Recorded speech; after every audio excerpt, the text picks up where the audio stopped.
नमस्कार, मैं हूं गोपाल राजपूत करण। मेरी दिल्ली मेरी शान की खास मुलाकात में आज मैं आपकी मुलाकात कराऊंगा अंतर्राष्ट्रीय अनूप मंडल संस्थान के एक प्रतिनिधि मंडल से, जो कि रक्षा कर रहे हैं भारत माँ की, धरती माँ की और वनस्पतियों के बारे में जानकारी देते हैं, उनके संरक्षण की बात करते हैं। जैसा कि आप जानते हैं, सदियों से एक परंपरा रही है कि जब तक आप धरती और वनस्पति की रक्षा करेंगे, ये आपकी रक्षा करेगी। जैसे ही आप आधुनिकता की ओर बढ़ेंगे, आप इनसे खिलवाड़ करेंगे, मानवता, इंसानियत, सब चीज़ संसार हो जाएगी। ये हर धर्म में, हर जाति में, हर संप्रदाय में कहीं ना कहीं कहा गया है। आज हम जानेंगे क्या विचार है इनका, भारत माँ या कहीं धरती माँ को किस प्रकार ये बचाना चाहते हैं, कौन इनके संत हैं, कहाँ से इन्होंने अपना जीवन या ये कहें कि इनको धरती माँ को बचाने की प्रेरणा मिली। हम स्वागत करते हैं डॉक्टर, हम आज इनको एक कह सकते हैं डॉक्टर जो शब्द होता है कुछ लोग डिग्री से मानते हैं, जबकि भारतीय जो सभ्यता है वो आचार्य या डॉक्टर, ये इन सब चीज़ों को इस तरह मानती है कि आपने किसी भी चीज़ को लेके बड़े गहन अध्ययन के साथ अपना जो अनुभव है वो समाज के सामने रखा। तो इसलिए हम इनको महामहिम भी कह सकते हैं, डॉक्टर भी कह सकते हैं, आचार्य भी कह सकते हैं। हम बात करेंगे धूल सिंह जी से, जो कि संयोजक हैं अंतर्राष्ट्रीय अनूप मंडल संस्थान के। तो स्वागत है सर आपका। जी नमस्कार। सबसे पहले तो हम आपको धन्यवाद करते हैं कि आपने मेरी दिल्ली मेरी शान को इतना समय दिया और आप धरती माँ के लिए या कहें कि उनके संरक्षण के लिए कार्य कर रहे हैं। भाग दौड़ती भरी जिंदगी में जहाँ हर व्यक्ति आजकल अपने निजी हितों के बारे में बात करता है, आपने प्रकृति की रक्षा का बीड़ा उठाया है। तो हम जानेंगे आपको कहाँ से प्रेरणा मिली और कब आपका ये सार्वजनिक जीवन आरंभ हुआ। जी सर, मैं कॉलेज पूरी करने के बाद में काफ़ी सालों तक बॉम्बे में अपना धंधा करता रहा और धर्म के बारे में मेरे को पहले से जिज्ञासा थी, तो कोशिश करता था कोई महापुरुष मिले, कोई अपने को सच्चा रास्ता बतावे। ऐसे करते करते फिर करीब 1995 में 1995 में मुझे अनूप दास जी महाराज की चरणों में जगह मिली और मैंने अनूप दास जी महाराज के ग्रंथ पढ़े और उनके शिष्य सोनी हरसन जी महाराज हैं, उनके ग्रंथ पढ़े।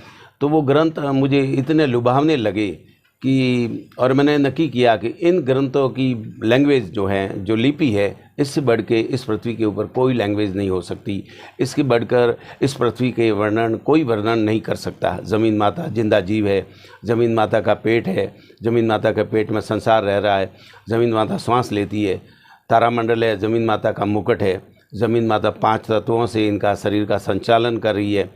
तो ये सभी बातें हैं और इसमें सबसे बड़ा जीव है वो मनुष्य है। 84 लाख जीवाजून में सबसे शानदार जो जीव है वो मनुष्य है और इस पृथ्वी का मनुष्य को परमेश्वर ने साम्राज्य दिया है और इस पृथ्वी की रक्षा करना भी उस मनुष्य का फर्ज बनता है। तो ये सब बातें मैंने पढ़ी और कुछ झूलना के रूप में सोनी हरसन जी महाराज ने एक बुक लिखी है, शानदार झूलने बनाए हैं, जिसमें विश्व का पूरा न्याय बताया गया। न्याय के रूप में एक एक कुंडली झुंडला लिखा हुआ है। फिर कुंडलियाँ बताई है जिसमें पूरी हिस्ट्री है, आत्मा ज्ञान है, आत्मा और शरीर, ये इनका संचालन कैसे होता है, कुदरत ने इसको कैसे बनाया है, इसमें 5 तत्व कैसे हैं, नवखंड कैसे हैं, सूर्य नाड़ी कैसे चलती है, चंद्र नाड़ी कैसे चलती है। तो ये पूरा का पूरा, और इसकी हिफाजत कैसी होनी चाहिए, मनुष्य को अपने शरीर की हिफाजत कैसी करनी चाहिए, ये सब बातें सोनी हरसन जी महाराज ने बहुत सुंदर ढंग से आत्म पुराण में बताई। और फिर एक भजनावली बनाई जिसमें 5-25 लोग इकट्ठे होकर भजन गावे, मालिक की अर्चना करें। बहुत ही सुंदर जो भजन गाने के जो लय होते हैं, जिनको कहना चाहिए, जैसे सारंग राग है, ये जो खमास राग है, जितने भी राग हैं उन रागों में वो भजन गाए हुए हैं और करीब करीब 60-50 भजन हैं। तो वो भजन भी मैंने पढ़ के लिए, तो मुझे बहुत ही अचंभा हुआ कि इतनी बड़ी बात इस मतलब मौजूद है लोगों के पास और संसार इसके बारे में कुछ भी नहीं जानता है। तब से फिर मैंने भी ये डिसाइड किया कि मुझे अनूप दास जी महाराज का फॉलोअर होना बहुत ज़रूरी है, मेरी ज़िंदगी के लिए होना ज़रूरी है और अपने भाइयों के लिए, अपने गांव वालों के लिए, अपने पड़ोसियों के लिए, मानव समाज के लिए, पशुओं के लिए। इतनी बड़ी बातें लिखी है, तो हमको ये बातें जानना ज़रूरी है और इसका फैलाव भी होना ज़रूरी है। इस ढंग से फिर मैं अनूपदास जी महाराज का अनुयायी बना और लगातार महीने में 4 दिन तक हम लोग कुछ न कुछ बैठक करते हैं, भजन कीर्तन करते हैं, रात भर मंथन करते हैं और ये काम हमारा क्रमशः लगातार 20-25 वर्ष से शुरू है।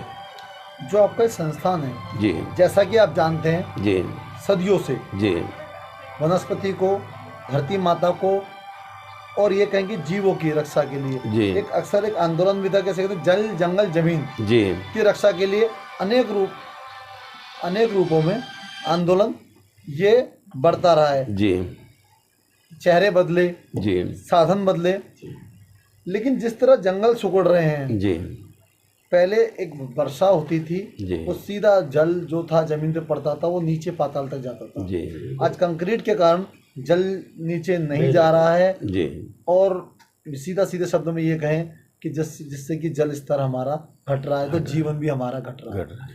तो आप हमें इतना बताइए सर, हमारे दर्शकों को ये जानना चाहते हैं हमारे दर्शक कि आप किस तरह लोगों से जुड़ते हैं और किस प्रकार उनसे आप संबंध बनाकर अपनी बात उनके आगे रखते हैं। जी, हम लोग नए लोगों से जब मिलते हैं तो सबसे पहले धरती माता की पहचान उनको बताते हैं कि ज़मीन माता जिंदा है और ये जो कुछ सृष्टि है वो ज़मीन माता द्वारा रचना की गई है और इस ज़मीन माता को याद करना बहुत ज़रूरी है। और जो ज़मीन माता के ऊपर आज जो खंडन हो रहा है, वनस्पति ख़त्म हो रही है, पशु पक्षी भी ख़त्म हो रहे हैं, उसके कारण बताते हैं कि भाई ये बारिश कम होने से चारा नहीं हो रहा है, बारिश कम होने से ज़मीन की उर्वरता कम हो रही है, फसलों का पीक कम आ रहा है। तो ये बारिश कम होने से हो रहा है। तो भाई आप लोग ये बातें समझो तो आपको आपके नॉलेज में ये बात आ जाएगी कि किस वजह से हमारी फसलें सूख रही है। जब पानी बरसना चाहिए नहीं बरस पाता है, आपकी फसलें सूखती है, खेत पूरे खाली पड़े हैं या जो भी है फसल बोई हुई है वो धीरे धीरे कुम्हला के मरती जा रही है, तो आपको बहुत बड़ा दर्द होता है। इसको रोकने के लिए और पशुओं को चारा जब नहीं मिलता है, आपकी आत्मा कल्पाती है, चाहते हैं चारा खिलाना, लेकिन चारा नहीं है तो आप खिला भी कहाँ से खिलाओगे, पैसे भी नहीं है तो चारा खरीद के भी क्या लाओगे। और ऐसे माहौल में चारे का भाव 2-3 गुना हो जाता है। तो भाइयों, ये इस ग्रंथ का अनुसरण करो। अनूपदास जी महाराज ने मार्ग बताया है हमारे को, हमारा जीवन, नया जीवन देने का तरीका बताया। इस तरीक़ों को आप लोग अपनाओ तो मालिक अपनी आवाज़ ज़रूर सुनेगा।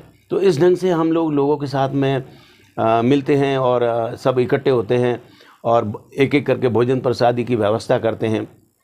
आज समझो मैंने व्यवस्था की तो कल मेरा दूसरा साथी व्यवस्था करता है, तो 50 आदमी 6 आदमी जो भी इकट्ठे होते हैं उनकी भोजन प्रसादी की भी व्यवस्था करते हैं। सतगुरु जी की आरती करते हैं और सुरता की भी आरती करते हैं, अपने शरीर की भी आरती करते हैं, गुरु वंदना करते हैं। गुरु जी की वंदना है, बहुत सुंदर वंदना है। सब संतों मिल सभा बनाई, हरिचंद कहे सुनो रे भाई। ऐसी जो बातें हैं वो हम लोग एक दूसरे से शेयर करते हैं और खूब आनंद आता है और ये काम हम लोग आगे बढ़ा रहे हैं। अब हम आपकी मुलाकात कराएंगे एक दूसरे साथी से जो कि प्रतिनिधि मंडल के सदस्य हैं। आपका स्वागत है मेरी दिल्ली मेरी शान के अंदर।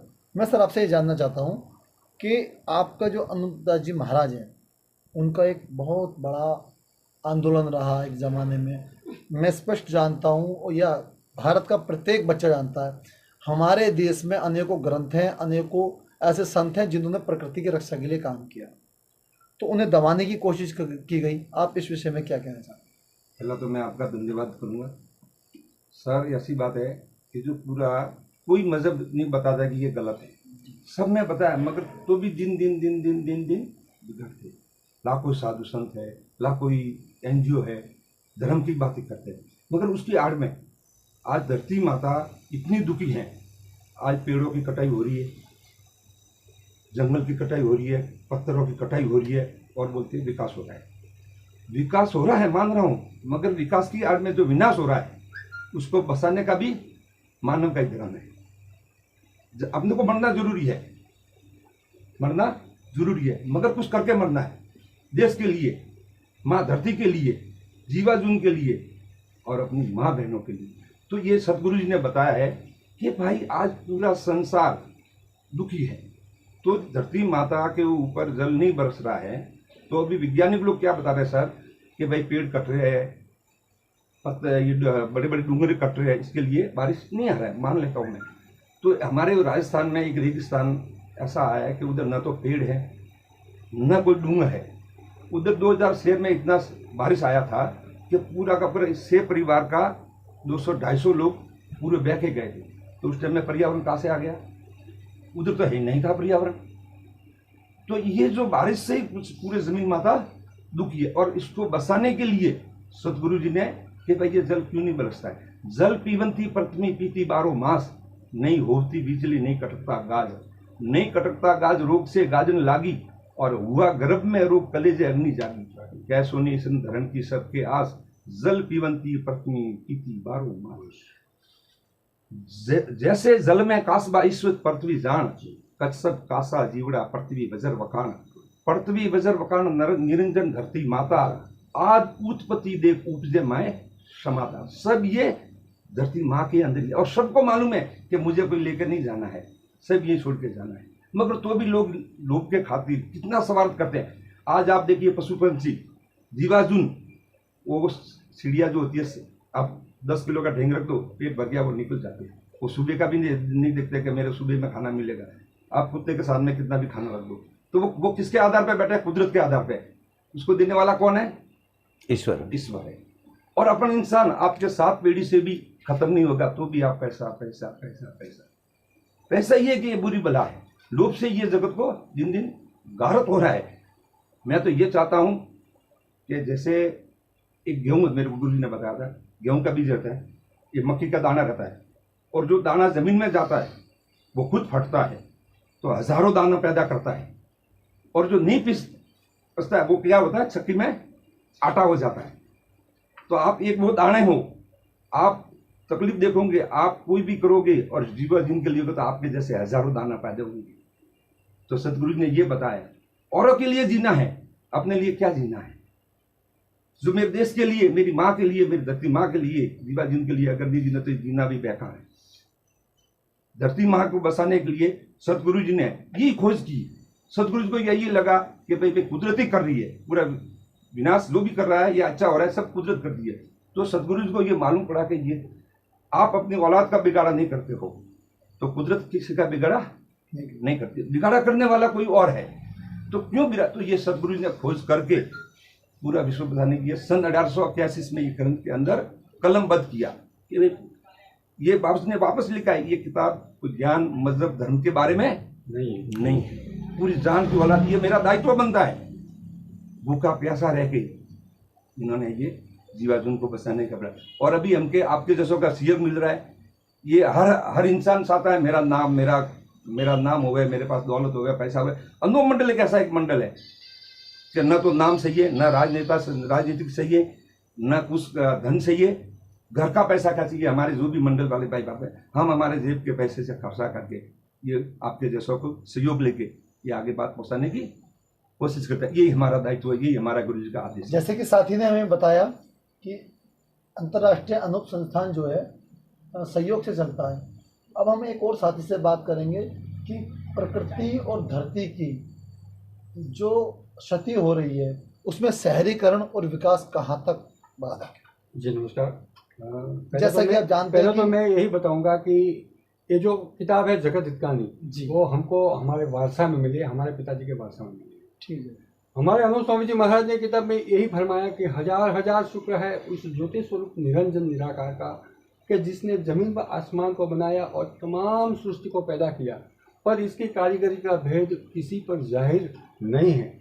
फिर दूसरा मजमून बतौर समुद्र का है जो कलम से लिखा जाता है। आज हम लोग जो भी आज चला रहे हैं ना, वो बिल्कुल लिखी हुई बातों पर चल रहे हैं। वास्तव में जो परमात्मा की जो रचना है ना, अगर परमात्मा के आधार पर हम चलते हैं ना, तो ये पूरा दुख विश्व में कहीं किसी को नहीं आता है।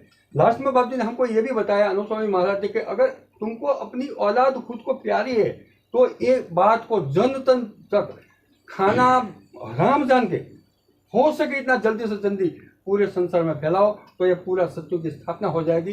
ये संसार में किसी को किसी तरह का दुख नहीं रहेगा, जमीन माता को दुख नहीं रहेगा, झाड़ वनस्पति हजारों साल लंबा चौड़ा हो जाएंगे, मनुष्य 9 साल का हो जाएगा, बाप से पहला बेटा कभी नहीं मरेगा। यही संदेश को हम जन जन तक पहुंचाने के लिए आप जैसे मीडिया वाले साहबों से मिलकर आजीजी करते हैं कि भाई हमारा ये मैसेज है, अब जन तक, ये पूरी कुदरत की बात है, ये पूरी कुदरत की पहचान है। परमात्मा ने, अनूप स्वामी महाराज ने खाली कुदरत की पहचान कराई है, उसके आधार पर अगर संसार चलता है तो बिल्कुल आसान तरीके से ये सत्य में किसी को किसी भी तरह का दुख नहीं है।